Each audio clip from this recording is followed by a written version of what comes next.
great actually. I want to thank Georgina Larraghy, who unfortunately because of a sick child can't be here with us, who oversaw the organisation of this, and to thank the staff of the museum and our resident historian Conor for their input. Tonight we have Dr Richard McElligott, who is that's a fantastic Kerry name, but as a former history graduate and a sports fanatic, I think Richard he's cornered the market, because if you want to learn about history and the history of sport in Ireland and the impact it's had, this is the go-to man. He is our #1 expert. But that's only just telling you to go out and buy his other works, because tonight he's going to talk to us about ordinary experiences and extraordinary times. I look forward to it. Richard, bless you. Thanks, John. Thanks, everyone. So good evening. Thanks for coming out. I want to thank John and Conor and Georgina, who can't be here today, and then really everyone in Glasnevin for inviting me over here to talk and participate in what I think was a really wonderful spring seminar series that they held this year. Now, what do I want to talk about? Well, much like our own lives, objects define a nation's history. And that was the simple but the profound concept behind RTÉ's National Treasures project that you might have seen, which was launched back in the autumn of 2017. And I think it represented a truly unique example of the Irish public's engagement with their country's past, because National Treasures was the first attempt to use a mass nationwide crowdsourcing campaign to uncover objects and their stories, really in order to sketch the tumultuous changes which occurred in Irish social, political, culture, and indeed sporting life over the past century. And I had a really great privilege of, over the last 18 odd months, of being heavily involved with this project. And along with my colleagues like Shin and Linda and Ruth and Donald, we first of all acted as a team of historical experts to the 4 public roadshows that had been organised in Galway, Dublin, Belfast and Cork. And then we helped curate the National Treasures exhibition, which was held in the National Museum of Ireland, Country Life in Turlough Park in Castlebar, and was held over the last summer. And that exhibition was based on what we consider to be, I suppose, some of the more fascinating and revealing objects from the roadshows, which highlighted to us anyway so many of the crucial aspects of this island's social history over the last 100 years. Finally, of course, this led on to the National Treasures television series itself, which was based on the public roadshows and which was broadcast, you may have seen it, on RTÉ1 over the 4 Sundays of April of 2018. Now, when all this began, and it began at around 6 a.m. on a very bleak Sunday morning in the middle of October down in Galway, I was very nervous, and I'd be lying if I said I understood or knew how much the public would actually buy into this whole National Treasures concept. But my own fears that first morning, I think, proved utterly misplaced, because the public reaction from the very first day and ever since has been simply amazing. In the end, over 3,200 people gave up their Sundays to travel to these roadshows, to wait patiently in queue and get their chance to tell us about the objects they had brought and the stories behind them. And in addition, nearly 6,000 people have used the National Treasures website to upload objects onto its digital archive, and that's still up and running. The television series also proved to be a huge success for RTÉ, capturing an average audience of around 234,000 people last April. And as of January of this year, the National Treasure website and digital archive has been visited at least 500,000 times. Now, I've always really been hugely passionate about public engagement with history. So for me, working on National Treasures was a fascinating experience. And the public's response was incredibly humbling. I mean, it just reaffirms historians like myself the great love and the great appreciation Irish people have for our rich and complex history. And that's something I think we should never really take for granted, and something we should be constantly thankful for. And it's certainly something that continues to inspire me in my own work. Now, for any of you who watched the television show, you probably noticed, and John referenced it, for the purposes of it, the producers asked me to concentrate on filming and selecting items which would reveal to the viewer the rich tapestry of the nation's sporting heritage, given that one of my areas of expertise is Ireland's sporting history. But during today's talk, I will certainly be highlighting, I suppose, where sport and sporting events intertwine with the broader political and social history of the time period I want to consider. But my other main area of interest, and hopefully expertise, is on the Irish Revolutionary period. covering the years from 1916 to 1923. And I've written and lectured extensively on all aspects really of this history in UCD over the last few years. Now, this period really represented the crucible in which the modern Irish state was first forged. And indeed, it's the most celebrated, most discussed, and the most controversial era of our modern history. The repercussions of this decade and the violence it unleashed still reverberate strongly today. And as we continue to pass through the decade of centenaries, and this year, of course, commemorate the beginnings of the Irish War of Independence, interest in and intense debate surrounding the nature of Ireland's independence struggle continues to swell in both academic and among academic circles and among the general public. And I suppose, when we think of this period, our mind's eye fills with some of the images like I've selected on screen. The burned out ruins of O'Connell Street in Dublin, bands of IRA men in trench coaches waiting patiently for ambushes, men, images of statesmen, legendary statesmen like Collins and Eamon de Valera rallying passionate crowds. In short, it is natural for us to think, I suppose, about the big political story and its major episodes. The 1916 Rising, the IRA's war against the Black and Tans, the treaty split, and Ireland's short but bitter civil war. Now, I'm sure most of you, or many of you, will know the broad history of that period. And Glasnevin, of course, has already hosted 3 wonderful lectures this month on various aspects of the Irish Revolution, particularly relating to the Irish War of Independence. So it's not my intention for the next 45 odd minutes to just rehash the general story you probably already know so well. Rather, I want to concentrate on what I think is sometimes forgotten, that behind the headline events lie the stories of thousands of people whose lives were shaped or shattered by them.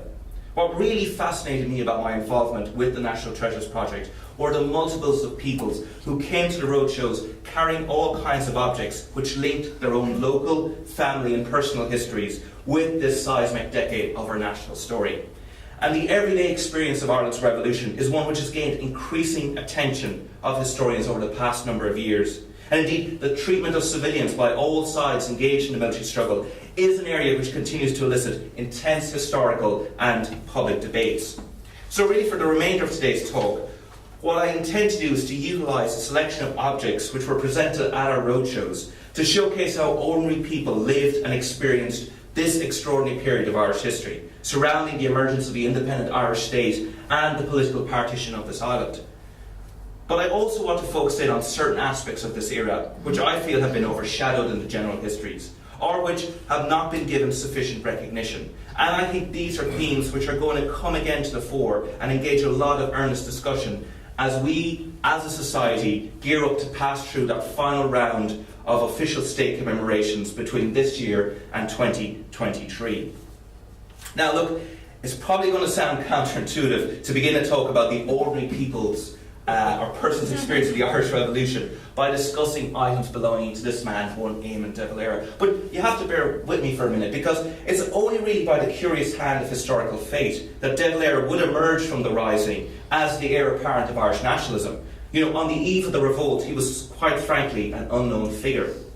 Now, one of my personal highlights of working on the National Treasures Project came within the first hour of that inaugural roadshow in Galway. I was introduced to this woman here, Anne Boner, who was lugging 2 large suitcases containing part of de Valera's private library. Now, Anne's father was a man called Brendan McCamish, and he had worked for years as a chief Irish translator for the government, and indeed he had helped to write the Irish version of our accession treaty to the EEC in 1973. Now, a couple of years later, a woman called Mary McElligott, who served as de Valera's last private secretary, came to work with Brendan, and they became close friends. Now, de Valera was a man who treasured books, and it speaks volumes, and I know that's a terrible pun, that a parting gift he gave to Marie when he retired from public life was that he bequeathed so much of his private library to her. And on her retirement, Marie passed the library on to Brendan, and when he died about 15 years ago, Anne inherited it. Now, this collection really was a fascinating insight into the man who, of course, would bestride the Irish political landscape like Colossus. Anne had come to the roadshow seeking and looking to find a suitable place where this historic collection could be properly deposited and looked after. And I was really delighted that after months of contacting institutions on our behalf, I helped arrange for the books to be officially donated to UCD's Library's Special Collections Department, where they can from now on be preserved and made available to future scholars. And De Valera really was a pretty typical product of the generation which would drive the independence struggle against British rule. And these books reveal so much about how that generation was moulded by the immense changes occurring in Irish life in its social and political spheres, and how these changes in turn sent so many down the path of radical nationalism. Amongst the collection were the school books from De Valera's days at Brewery National School in Limerick, reminding us that De Valera's generation was the first to grow up in a country of mass literacy. The introduction of British state-funded education in the form of the national school system in 1831 helped transform Ireland into a reading culture in the late 19th and early 20th century. Indeed, in the 50 years before 1911, illiteracy levels in this country had plummeted from 61% to 12% of the Irish people. And of course, the political and cultural movements which were coming to dominate Irish life all made extensive and evocative use of newspapers and other form of literary culture to promote their causes. And the ability, of course, of the society to read and write was fundamental in its capacity for mass political or social activism.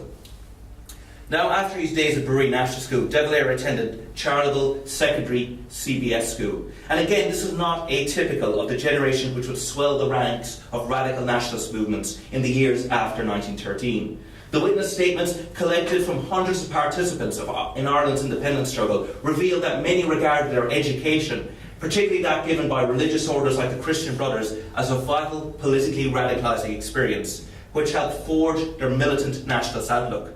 Such schools placed a great emphasis on the teaching of Ireland's tragic history and, of course, the impact of centuries of what they saw of British oppression and evil-doing. Now, for this growing class of educated, politically conscious nationalists, which De Valera belonged to, the impact of the emerging Gaelic revival would be profound. It would help stimulate amongst this generation an intense commitment to the political and cultural nationalist movements which were now emerging. And I think this is wonderfully represented by the immaculate condition in which De Valera's Irish language learning books, produced by the Gaelic League, were kept, and that's an image of them there. In 1908, the year 26-year-old De Valera joined the Gaelic League, Douglas Hyde's profoundly influential organisation was entering its 15th year and had already 671 registered branches. Now, many of De Valera's contemporaries became zealous devotees to the League's mission to reverse the increasing Anglicization of Irish life and to transform our society into a populist Gaelic culture. And for some, involvement with major cultural nationalist movements such as the League and its contemporary, the Gaelic Athletic Association, awoke a strong and often a radical nationalist political outlook. The future 1916 leader, Tomás MacDonagh, for example, described his first attendance at the Gaelic League meeting as, quote, his baptism of nationalism.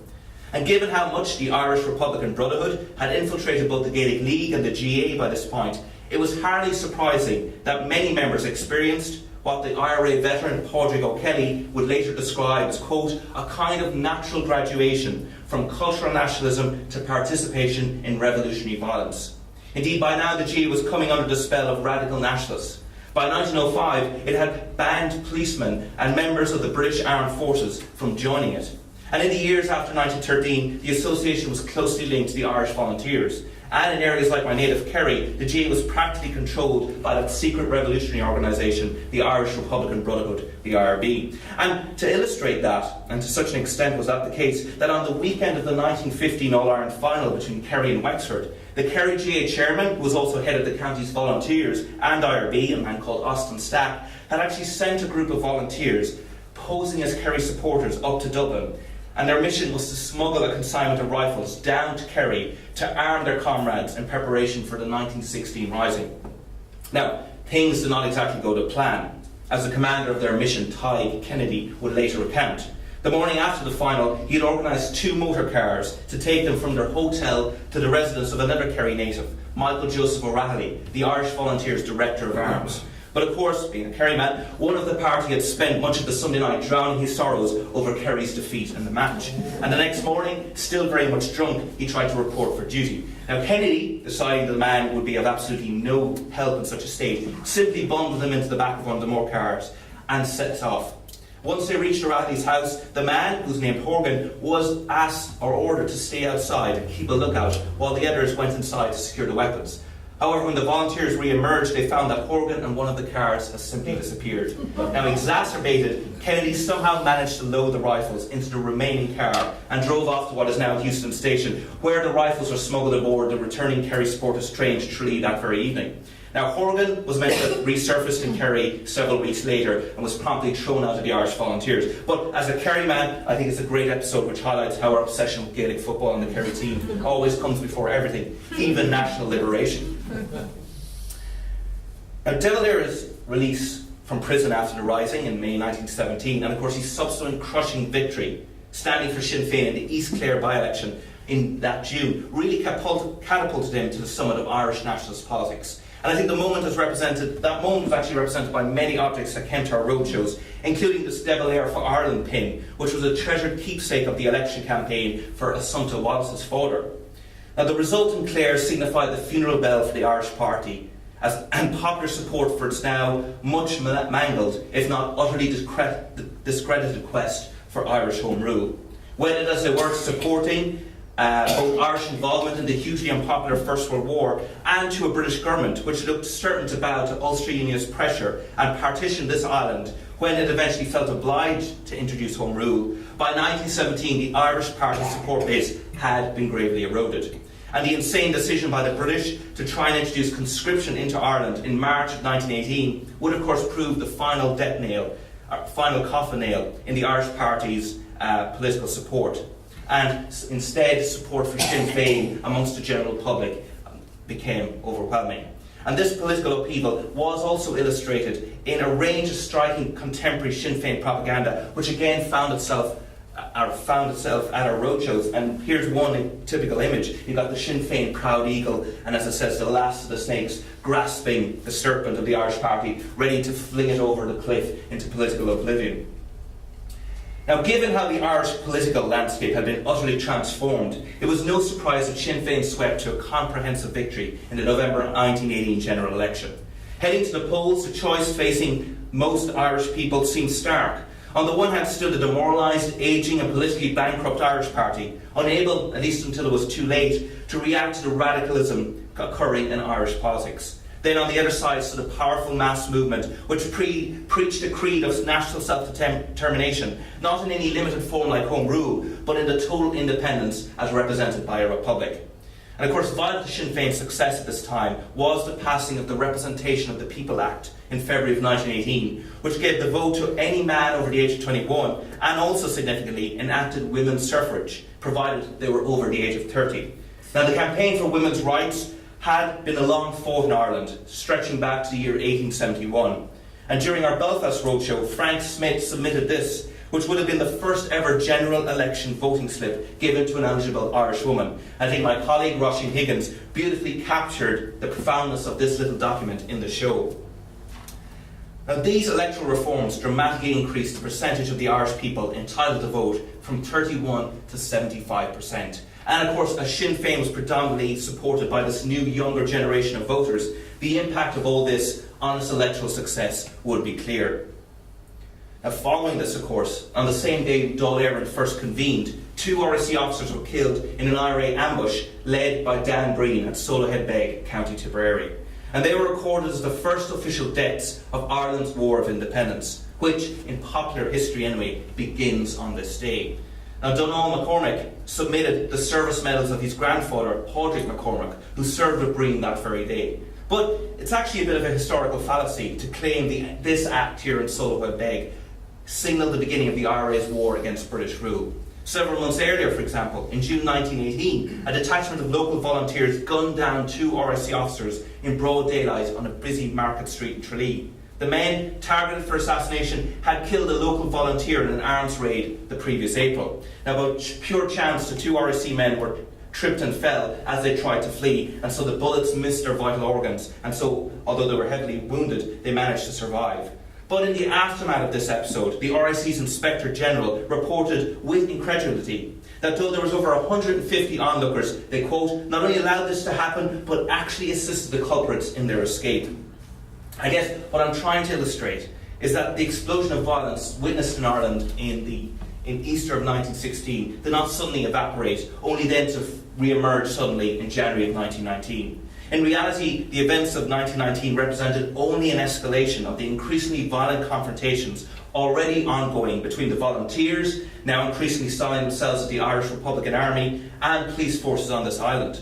Likewise, Solohead Beg, of course, did not represent the beginning of some centrally orchestrated war planned by the IRA's National Command.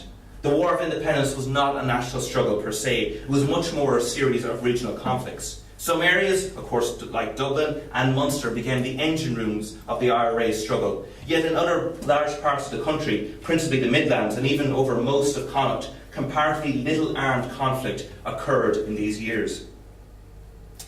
Now, the late historian Peter Hart estimated that between April of 1916 and the ending of Ireland's Civil War in 1923, over 10,000 people may have died in the political struggle. Thousands more, of course, were injured, both physically and psychologically. Now, of course, such figures seem minuscule when compared to the slaughter which characterised the First World War, or the estimated 200,000 people who died, for example, in the Spanish Civil Conflict between 1936 and 1939. But I guess when we assess the profound impact of these years on Irish society, mere statistics can be misleading. By 1926, the Irish population had declined to under 3 million, and in such an intimate society, on such a geographically small island, it's hard to imagine any family or community which was not touched in some way by the violence of this period. While it's true, of course, that the land wars of the 1870s and 80s saw a huge amount of unrest and crime erupt across rural Ireland, this never reached anything approaching the levels of outrage and murder which characterised the years of the Irish Revolution.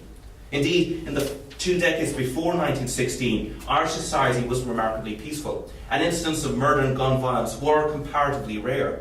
And despite this, however, from 1919 on, a brutal cycle of killings, reprisals and violent retaliations became common across much of Ireland. And this was to have a profound psychological effect, and for individual families, and the many descendants of them that I met over the course of filming National Treasures, the impact of these years continued to resonate down to the present day. Now, for decades, of course, the IRA's war was represented in popular history as a heroic struggle of a people's army enjoying overwhelming public support against the vicious forces of an oppressive alien government. Yet, as a glut to news sources becomes accessible, particularly in the wake of the internet revolution, as new research is conducted focusing on the experiences of ordinary people, and of course as we, in the centuries since, have seen similar guerrilla conflicts envelop other countries, I think we are much more conscious of the grim reality of the IRA's War of Independence. Because by its nature, the IRA's guerrilla campaign was brutal and often merciless, and ended up killing many innocent people. And the officially sanctioned counterinsurgency campaigns, of course, conducted by the British security forces were no better, and they shot scores of people out of hand, most famously in the Bloody Sunday massacre at Croke Park in November of 1920. Indeed, as the War of Independence entered its final months in 1921, both sides were actually killing more civilians than each other in desperate attempts to weed out potential spies and informers. And in total, 900 civilians would die during the 1917 to 1921 period alone. Now, Bill Smith arrived at our Cork event with this silver cigarette case, which belonged to his grandfather, a man called Macca Powell. And it bears the bullet holes of a black and tan raiding party which tried to gun him down in his own shop premises. He was wearing the case, however, inside his waist, and of course by a stroke of fate, the bullets which ordinarily would have struck his heart and killed him were stopped by it. But Powell's experience was one repeated time after time, as Black and Tans and auxiliary units looked to repay IRA activity with the indiscriminate looting and burning of local homes and businesses and the frequent killing of civilians. Infamous examples included the gutting of Balbriggan village in North Dublin in September of 1920, the siege of Tralee in November of that year, in which several civilians were shot out of hand, and of course, most famously, the burning of Central Cork in December of 1920. But recent research has also begun to explore the experiences of the men who enlisted in these forces, the Black and Tans and auxiliaries, several of whom we tend to forget, were not only Catholics, but actually Irishmen themselves.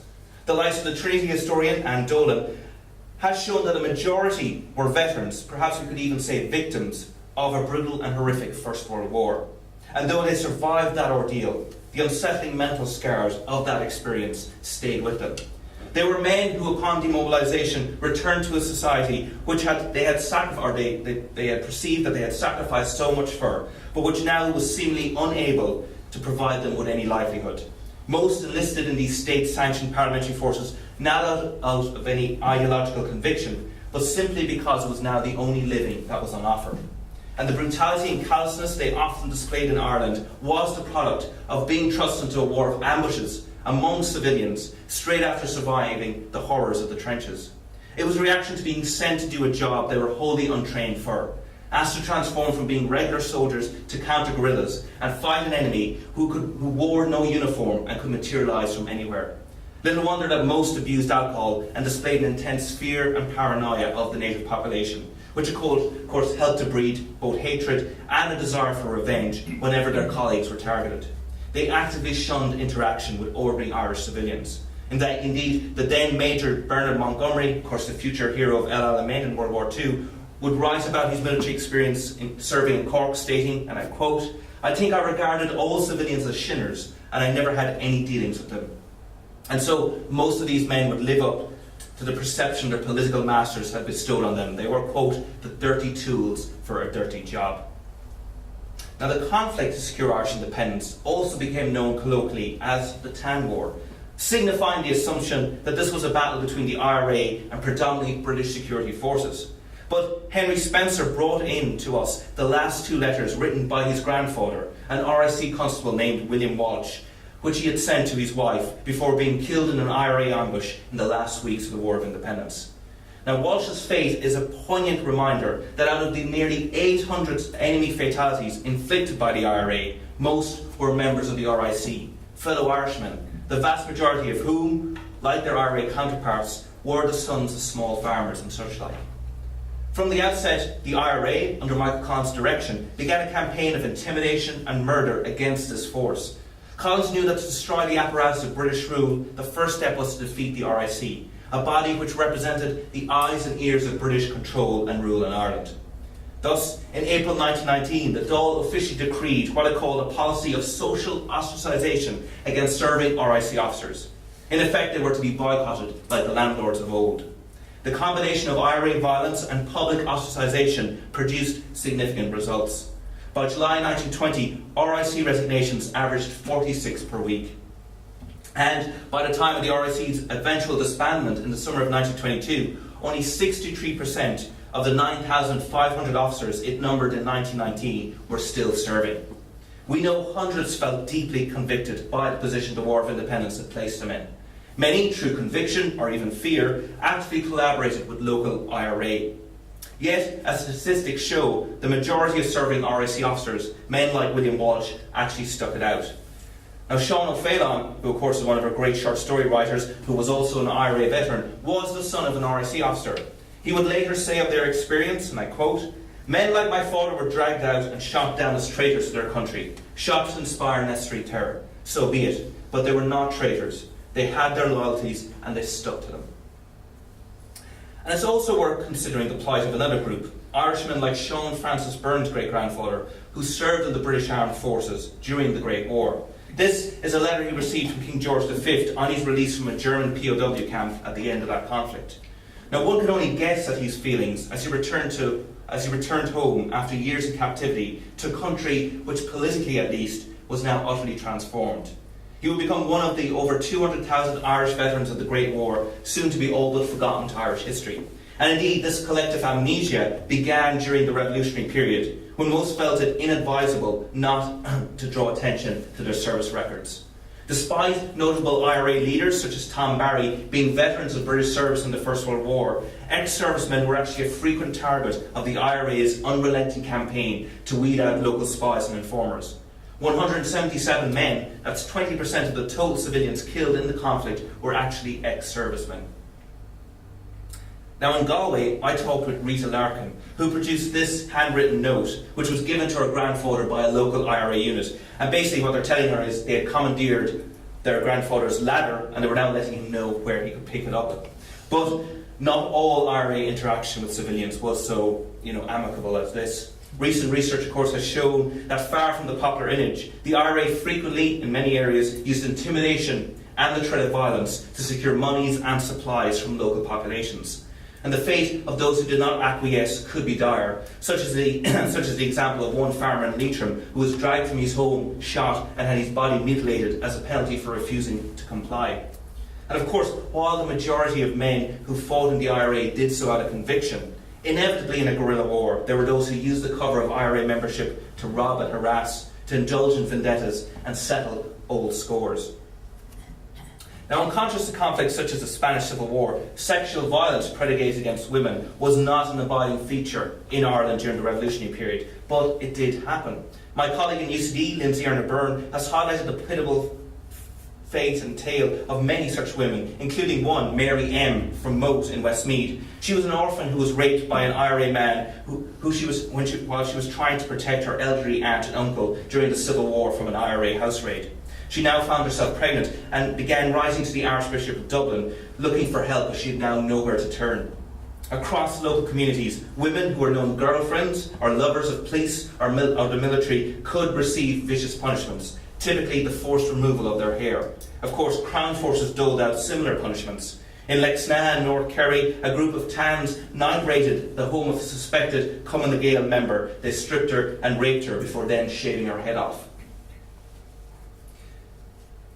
Now, the set of rosary beads, which Paddy Flynn's great-grandfather, a captain in the IRA, had carried with him through his service, and which he showed us at our roadshow in Cork, I guess that reminds us of the overwhelming Catholic makeup of the men and women who took part in the revolutionary struggle. But again, a contentious question is, what of the fate of their co-religious during these years?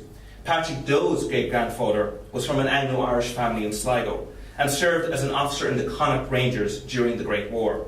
The Shamrock, in the scrapbook which he showed us, I think hints at the complexity of Southern Protestant sense of their Irish identity in this period. The experience of Protestants, particularly those in what will become the 26 counties of the Free State, has become one of the most controversial aspects of this period. Between 1911 and 1926, Southern Ireland witnessed a substantial decline in its Protestant population, estimated over 30%. And of course, there remains heated debate as to the exact cause of this population decline. Was it simply ordinary economic migration? Was it because of the disproportionate losses suffered by this community due to the Great War? Or was it actually the result of systematic, sectarian-motivated IRA violence? What is undeniable is that a disproportionate number of Southern Protestants found themselves targeted by the IRA's activity. At least 100 Protestants were killed and 400 Protestant-owned homes and businesses were burnt down. Most symbolically of all, of course, 275 big houses, the opulent residence of the Anglo-Irish landed class, were destroyed. And the focus on Protestant property is even starker at a local level. For example, in Cork, 85% of the 113 private homes burned by IRA arson attacks were Protestant-owned. And of course, the most notorious incident relating to the Protestants' treatment would have occurred around Bandon in West Cork during the nights of the 27th to 29th of April 1922, when 13 Protestants were shot dead after an IRA officer had been killed on a raid of a local Protestant's house. Debate, of course, still rages as to whether those killed in reprisal were known spies and collaborators whose religion was incidental, or was this a bloody act of sectarian-inspired vengeance? Now, another aspect of the revolutionary period, which I think is often overlooked, particularly here in the Republic, is its impact on the 6 counties of what will become Northern Ireland. Now, one of my favourite items from the National Treasures exhibition was the Belfast Celtic jersey submitted by John Boyle. And the rich and ultimately tragic story of that fated soccer club is inextricably linked to the political and sectarian turmoil which engulfed Belfast during these years. Founded in 1891 in the deeply nationalist community of the Falls Road area, Belfast Celtic became the sporting embodiment of the city's nationalist community and a powerful emblem of its discriminated Catholic working classes. The deeply sectarian atmosphere of early 20th century Belfast was reflected in Celtic's bitter rivalry with the Unionist and Protestant-aligned Linfield and Glentoran clubs. Now, the eruption of the War of Independence in the South ignited sectarian violence in the city, which manifested itself on the soccer terraces. In March 1920, riots broke out at an Irish Cup match between Celtic and Glentoran, which saw an on-duty police officer being shot and severely wounded. And between August and October of 1920, 8 people alone died in football-related violence in the city. As a result, Belfast Celtic was forced to abandon the 1920 season and didn't actually rejoin the Irish League until 1924. By then, over 560 people had been killed in the mini-civil war between the IRA and Unionist paramilitary forces, which took place on the streets of Belfast as a new Northern Irish state emerged. Now, Belfast Celtic would survive until 1949, when the club was finally forced to leave the Irish League for good. It had continued to be the victim of sectarian-motivated attacks, and matters finally came to a head during a game between Linfield in December of 1948, because when Celtic scored a late equaliser, the Linfield fans stormed onto the pitch and assaulted 3 Celtic players, including their star forward, Jimmy Jones, who was kicked unconscious and suffered a broken leg. In the aftermath, the club's directors stated that they could no longer guarantee the safety of either their players or their supporters, especially given the widespread accusations that the police on duty had done nothing to intervene to stop the Linfield fans. Now, as we know, the terms of the Anglo-Irish Treaty, which created the Irish Free State and, of course, entrenched partition, would break the unity of the nationalist movement in twain between those willing to accept Ireland being a dominion of the British Empire and those still striving to create a united Irish Republic. Now, in many ways, it seemed unfathomable that a bitter civil war would follow this treaty. As historian Alvin Jackson famously observed, the distance between supporters and opponents of the treaty was so slight as to make civil war inexplicable. It was the difference between supporting a de facto and a de jure republic. But for many who took the anti-treaty side, the symbolism of a republic was all important. This were a generation like De Valera who were fed on a diet of nationalist propaganda which demonised British rule and glorified the republican ideals of past martyrs. Many did not think they were fighting to establish an Irish republic. Instead, they were fighting to preserve a living republic which had been first proclaimed by Patrick Pearse in Easter of 1916. And by the time the Civil War erupted, the Republic had taken on an almost religious connotation for many. Those men and women who had sacrificed so much, had lost so much, and suffered so much for their ideal would never be prepared to accept any settlement which now compromised on this. For others, of course, loyalty to comrades more than ideology was their motivation. And particularly in Munster, you see IRA rank and file following their commanders in rejecting the British terms. While the Republicans held a distinct numerical advantage when the Civil War broke out, their failure to capitalise in the first weeks of fighting by securing control of Dublin and other major urban centres meant that by the time of Michael Collins's assassination, their fate was already effectively sealed.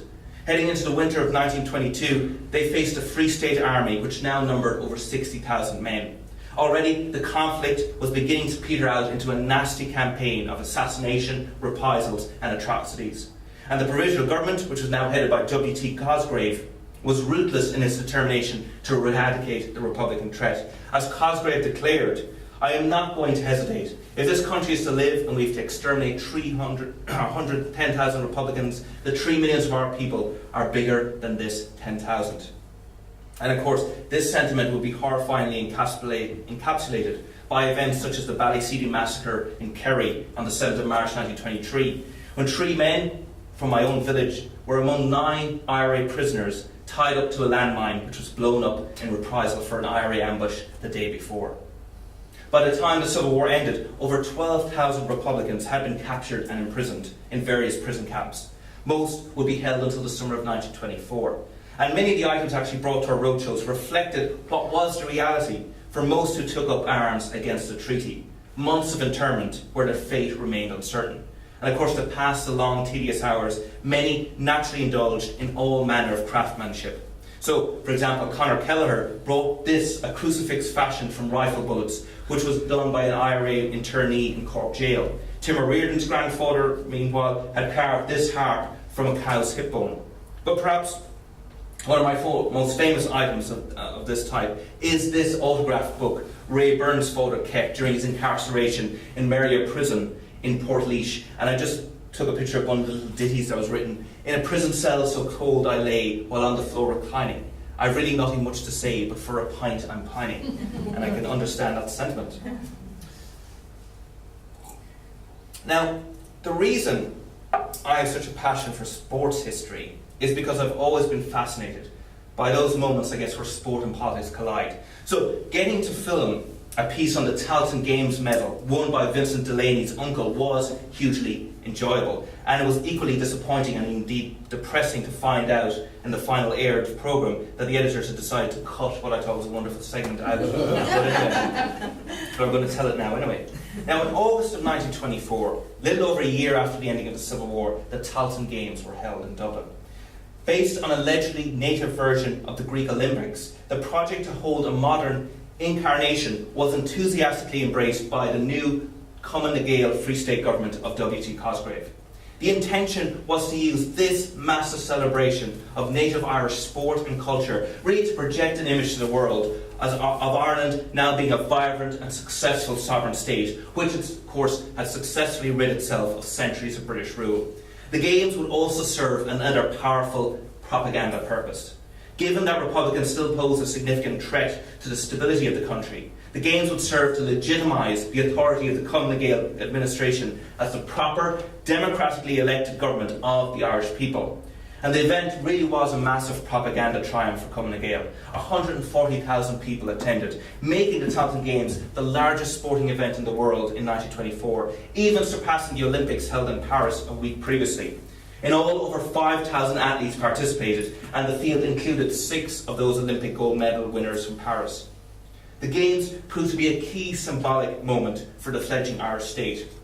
And for that generation which experienced the first decade of Irish independence, huge credit and lasting credit has to be given to the statesmen of Cumann na Gael. The task they had faced on taking office was daunting, as 5 years of incessant warfare had left the country bankrupt and its infrastructure in ruins. Yet despite this, they succeeded in establishing Ireland as a functioning and stable democracy, laying foundations which have remained solid down to the present day. However, independent Ireland also quickly developed into a socially conservative society, rooted in its deference to the powerful Catholic Church. And almost immediately, the leaders of this new Ireland seemed to turn their backs on the Gaelic revival's ideals of an Irish Ireland, and of course the socially progressive principles embodied in the 1916 proclamation.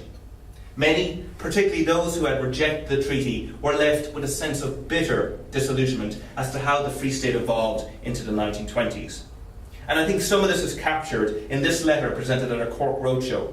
It was written in 1959 by a man called Liam de Rochta, and he was responding to a request made by an old colleague, a man called George Murphy, to send on Murphy's original Irish Volunteers certificate of enlistment.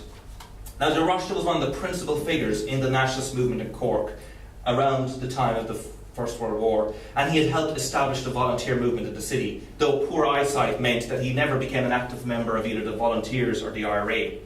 Now, men like de Rochta were profoundly committed to the ideals of the Gaelic revival, and I think the sense of regret over independent Ireland's failure to live up to these ideals, I think you can see this in the last lines of the letter, in which he writes, It is a memento of a time when we were young and enthusiastic, prepared to do and dare and sacrifice something for the old land. Nothing to be ashamed of in that. Rather proud, though events have not evolved as we have dreamed of. And that really brings me to the final item I want to discuss today. In terms of its achievements, particularly on an international stage, Cumann na Gael had a very impressive legacy. During its reign, Ireland became an influential member of the League of Nations. Moreover, Irish diplomats, working with the Canadian and South African counterparts, were really able to bring to fruition Collins's hope that the treaty would be, as he saw it, the stepping stone and the freedom to achieve freedom. They really succeeded in expanding the parameters of Irish independence, and of course established a platform by which Eamon de Valera could effectively tear up the treaty and abolish the state's last lingering political links with the British Empire in the 1930s. But alongside these impressive external achievements, we must consider their internal, social and economic failures. The campaign for Irish independence had drawn huge impetus from the persistent belief that this country had been disastrously mismanaged by its British overseers, leading to a land which was crippled by poverty, economic stagnation and mass immigration. And yet, in that first decade of independence, nearly 400,000 people still emigrated from the Free State. During a dull debate in October of 1924, the Labour Party leader, Thomas Johnson, highlighted to the Minister of Industry and Commerce, a man called Richard McElligott, the desperate plight of thousands of unemployed families now verging on starvation as winter approached. McElligott's chilling reply in the Dáil was, and I quote, "There are certain limited funds at our disposal. People may have to die in this country, and they may have to die through starvation." And at our Galway event, Mary Imbush showed me this letter written in November of 1927. It was addressed to Mary's granduncle, who was then the king of the Inishkea Islands off the coast of Mayo. And it was written by a Ballina priest who had served as the island's curate for several years. The letter offers his condolences to the island's community following a fishing tragedy a month before in which 10 men from the island were drowned. And for me, it's a harrowing reminder that independence would not bring the economic prosperity that was longed for. For decades after, emigration and economic stagnation would define Irish life. Impoverished communities stretching from the western seaboard to Dublin's inner city would continue to struggle for mere survival long after the tricolour had replaced the Union Jack over Dublin Castle. Thank you very much.